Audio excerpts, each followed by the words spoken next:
Yo tout le monde, c'est Captain Raph. Aujourd'hui, on se retrouve dans une nouvelle vidéo. Dans cette vidéo, je vais vous faire la démonstration de mon tour le plus difficile qui s'appelle le pouvoir des 4 rois. À l'heure où je tourne cette vidéo, on est actuellement le 20 décembre. Je ne sais pas quand est-ce qu'elle va être sortie. Et si sur cette vidéo, il y a 50 likes avant le jour de mon anniversaire qui sera précisément le 15 janvier 2024, eh bien je vous fournirai l'explication de ce tour de magie. Je la ferai passer comme la vidéo du nouvel an, tu vois. C'est parti pour la démonstration. Alors je suis désolée, mais il y a le fil du micro qui est là. J'aurais bien aimé qu'il soit sans fil, mais c'est la vie. Du coup c'est un petit peu dégueulasse, n'y faites pas trop attention. Sans trop de surprise, pour ce tour de magie on aura besoin des 4 rois. Voilà. Alors du coup, pour ce tour de magie, on aura aussi besoin d'un spectateur qui va venir choisir une carte. Vraiment, peu importe laquelle, imaginons celle-là. Vous la voyez, moi je la vois pas. Je sais pas si elle se verra très bien, mais je rajouterai un texte au montage au cas où. Donc votre carte, on va venir la perdre dans le paquet. Donc là, on va se servir des 4 rois.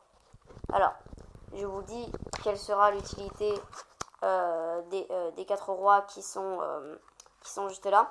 C'est que je vais me servir des 4 rois pour retrouver votre carte dans le jeu, alors que le jeu il est là. Donc regardez bien, je vais vous présenter mes 4 rois. Donc on a le roi de cœur, le roi de pique, le roi de carreau et le roi de trèfle.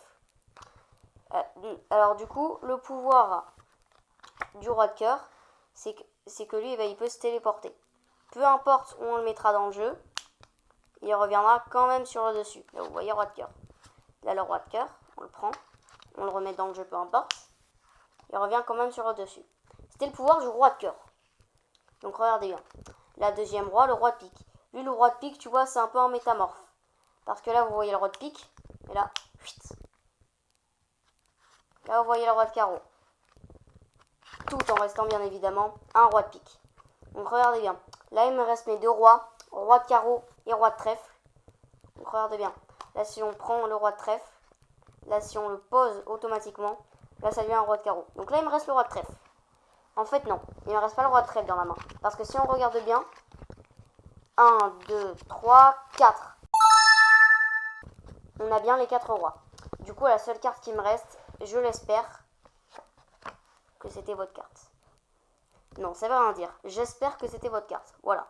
Alors, ce tour est très impressionnant, mais pas forcément très visuel. C'est-à-dire que si vous le faites sur scène, ça va moins rendre que si vous le faites, du close-up dans la rue à une seule personne.